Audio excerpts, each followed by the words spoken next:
ഇപ്പോൾ വരുന്ന വാർത്തയിലേക്ക്. ചൈനീസ് വിദേശകാര്യമന്ത്രി വാങ് യി ഇന്ത്യയിലേക്ക് തിങ്കൾ ചൊവ്വ ദിവസങ്ങളിലായിരിക്കും സന്ദർശനം. എസ് ജയശങ്കറുമായി വാങ് യി കൂടിക്കാഴ്ച നടത്തും. അതിൽ പാലോടുണ്ട് വിവരങ്ങളുമായി. അതിൽ പ്രധാനമന്ത്രി ചൈന സന്ദർശിക്കാൻ ഇരിക്കെയാണ് ഇപ്പോൾ ചൈനീസ് വിദേശകാര്യമന്ത്രി ഇന്ത്യയിലേക്ക് എത്തുന്നത്. നയതന്ത്ര ചർച്ചകൾക്ക് വലിയ പ്രതീക്ഷകളുണ്ട് അല്ലേ? ഉറപ്പായും പ്രതീക്ഷകളുണ്ട് എന്നുള്ളതാണ്. നിർണായകമായ ചില തീരുമാനങ്ങൾ വന്നേക്കും എന്ന വിവരങ്ങളും സൂചനകളും വിദേശകാര്യ മന്ത്രാലയ വൃത്തങ്ങളിൽ നിന്ന് ലഭിക്കുകയും ചെയ്യുന്നു. പ്രധാനമന്ത്രി വർഷങ്ങൾക്ക് ശേഷം ചൈന സന്ദർശിക്കാൻ പോവുകയാണ്. ചൈനയുമായി നയതന്ത്ര ബന്ധത്തിൽ വലിയ വിള്ളലുണ്ടായിരുന്നു ഇന്ത്യക്ക് എന്നുള്ളത് നമുക്കറിയാം.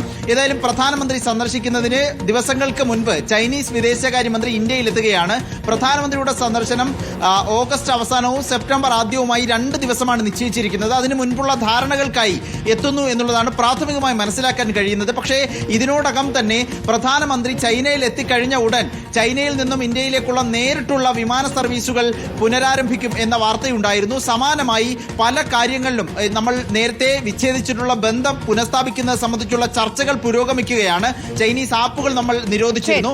ആ രൂപത്തിൽ ചൈനയുമായി പലപ്പോഴായി ബന്ധം വിച്ഛേദിച്ചൊക്കെ പുനഃസ്ഥാപിക്കുന്നതിന്റെ ചർച്ചകളുണ്ട്. ഏതായാലും ഈ ചർച്ചകൾക്കായി പ്രാഥമികമായി എത്തുന്നു എന്നുള്ളതാണ് മനസ്സിലാക്കാൻ കഴിയുന്നത്. ശരി, ഏതായാലും പ്രധാനമന്ത്രിയുടെ ചൈനീസ് സന്ദർശനത്തിന് മുന്നോടിയാണ് ചൈനീസ് വിദേശകാര്യമന്ത്രി ഇന്ത്യയിലേക്ക് എത്തുന്നത്. നിർണായക ചർച്ചകളും തീരുമാനങ്ങളും ഉണ്ടാകും എന്നതാണ് നമ്മൾ പ്രതീക്ഷിക്കുകയും ചെയ്യുന്നത്.